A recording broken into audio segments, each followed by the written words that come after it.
So Elarica, you play Autumn Night, who's described as the bougie femme fatale, and Parker, you play Andre, who is the more house man with the Jack and Jill wife at home.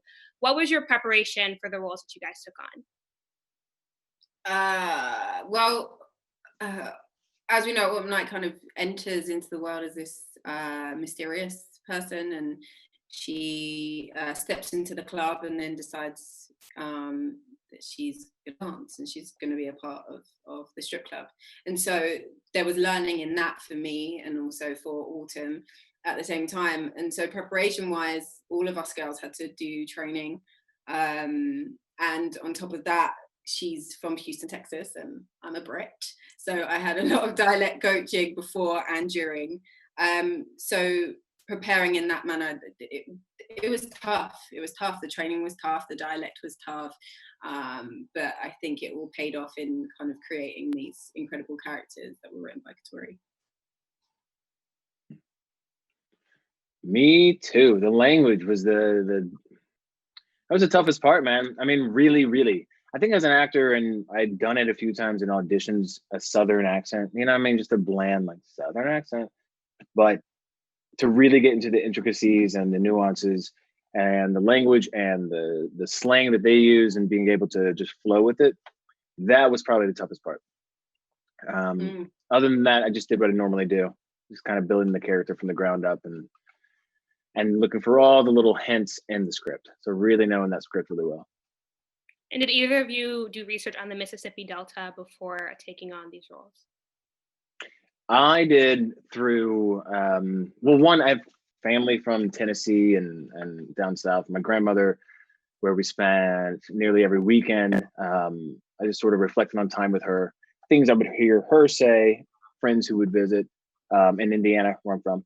And then I kind of went through music. That's the way I do it. So I was listening to John Lee Hooker and a lot of Memphis blues and so forth, just to see what he would have heard while he's playing basketball or going to the corner shop or getting a haircut, that kind of thing. So through the music, I really explored the region.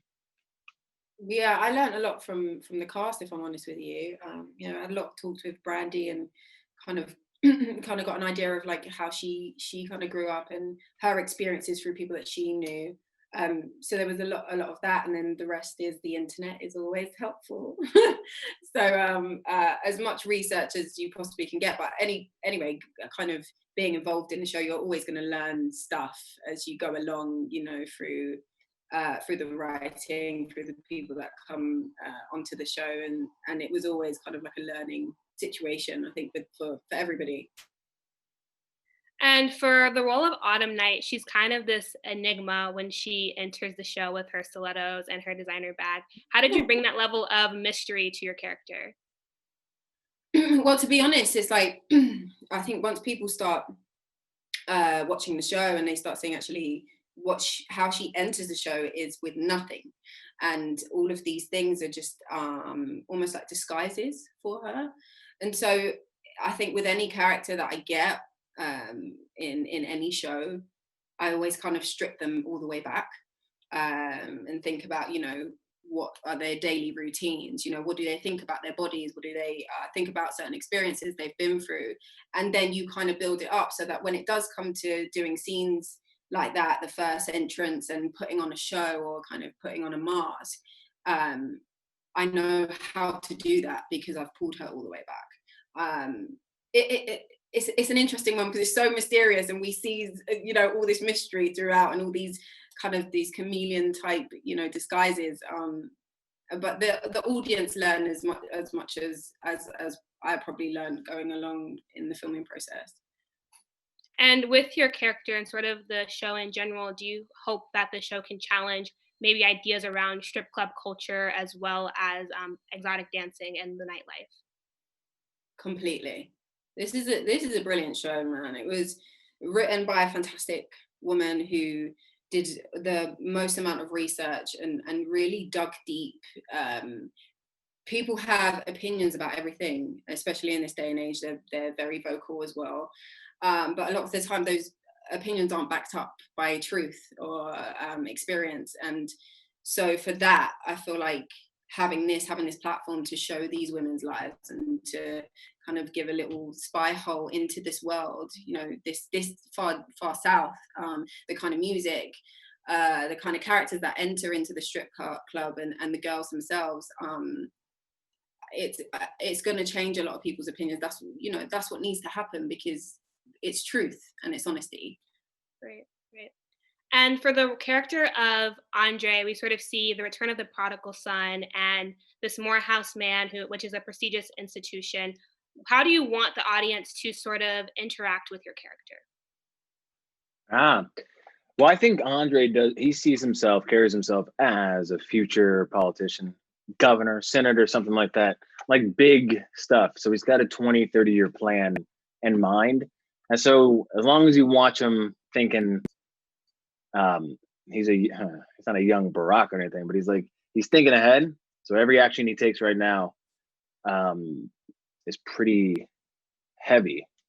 So anything that comes out of it, you can see where he'd want to get out of it or go further into it and say, well, that's my life now, and I'm still on track for the 30-year goal.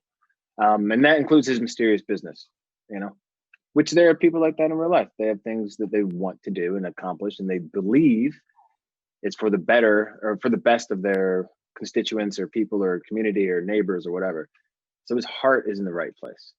So for the characters of Autumn and Andre, they sort of have this significant amount of chemistry on screen. How are you guys able to build that connection for the small screen?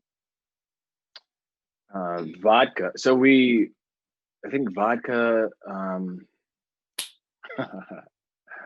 I'm just joking. Oh, Luckily, cool. she finds me funny, man. So that's good. And so a lot of times it's one of those. Do you want to speak? Can I say something? I'll say it. Go ahead. So a lot of times it's one of those things where I'm trying not to laugh, she's not trying to laugh. You know what I mean? And then we got to actually make it look real and stuff. So yeah, we're like good friends, right, Yeah. buddy? We, you know, yeah, no, I have found a really nice friend, but also someone who I can work on set with really well, especially in some of these scenes, which is difficult, you know, and a lot of nudity and a lot of intimacy, and that it can be hard just for the space that it's in, and for your mindset as well. You kind of have to get in the right place, and so you want someone that you can trust and be open with, and you know, I got Parker, and that was fantastic. When it comes to like the situation between Autumn and Andre, that all just came very easy after that, because like we're similar in so many ways and different in other ways, but you know, enjoy each other's company. And he is funny. He's annoying, but he's funny. And so if you get on with someone, it just makes it easier to show that on screen. That's great. And the show sort of has this chosen family that you really get to see in the diversity of the chosen family. Do either of you feel like that's something really important for people to see at this moment? I'll let you go first, Parker. Yeah, definitely. I mean, I said, true story, I said that it felt like a family reunion. You know what I mean? Like the entire cast, and you've got the cousin that went off to the good school, and you got the cousin that sells drugs, and you got the cousin that's trying to be a rapper, and the cousin that perhaps dances, and you got the matriarch and all that stuff. And so, you know, it's beautiful to see on screen these people who are just living their lives, trying to hustle and just trying to dig themselves out of whatever hole they were born into or got themselves into, and how they will hopefully ultimately work together, realizing that it's all for the, you know, a good cause, that it's for all their causes. So it reminded me of a family watching the show back, and I'm like, oh yeah, there's so and so and there's so and so, which is beautiful. I hope people can relate to it. I know people will relate to it, and a lot of things will resonate as like universal themes. Yeah, I'll just second that completely. The family vibe and the coming together of everybody and the working together for the men and the women and all the relationships within it. I second that. So for Elarica, one thing we get to see is the athleticism behind pole dancing on the show, which is really important. What was the physical training process for that? It was a lot of learning for sure. pole dancing is a hard sport. It's very hard. These girls are incredible with what they do, like their strength, you know, just how they do it, and they're so effortless in it. It takes a lot of core strength. I did 2 weeks and before I could even get up and stay up.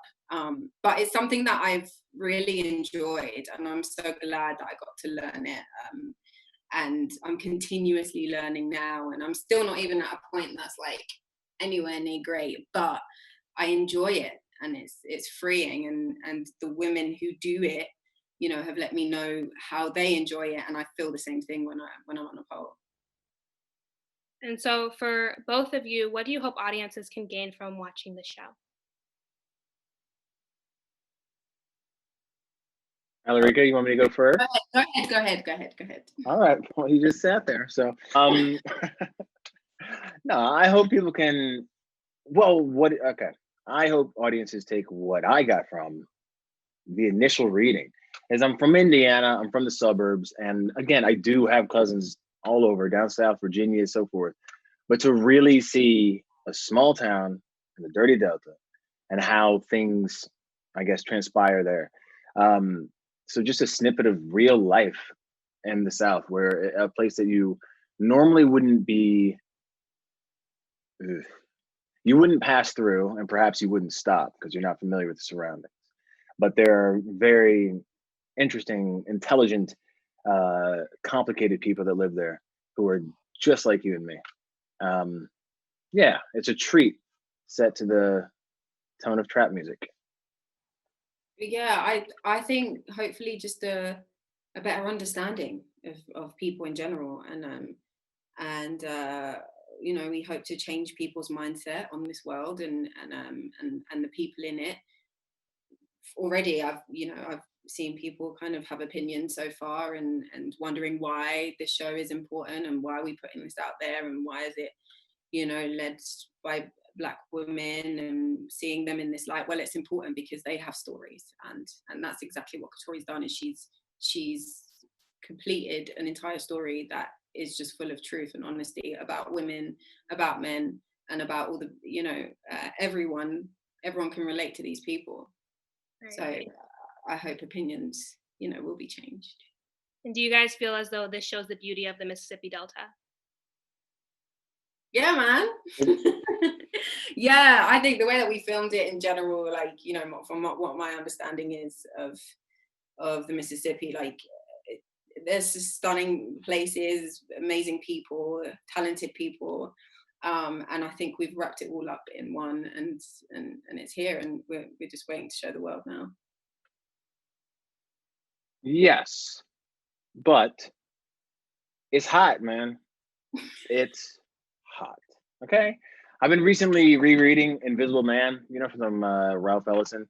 There's a point in there where Miss Norton's out there, and then the guy tells Mr. Norton, like, oh, you had to be born here to stand this heat. And that's how I feel, because I'm not from the South. And so I'm down there, and I'm just like, can y'all see this on camera? Because I'm sweating. They're like, you're fine, Parker. So yeah, that's the only thing we didn't capture. I don't know how to do that. But it was hot. Well, thank you so much, Elarica and Parker, for your time, and thank you so much for great storytelling. Thank you. Thank you. Enjoy Thank your you. Bye-bye. Bye. Bye-bye.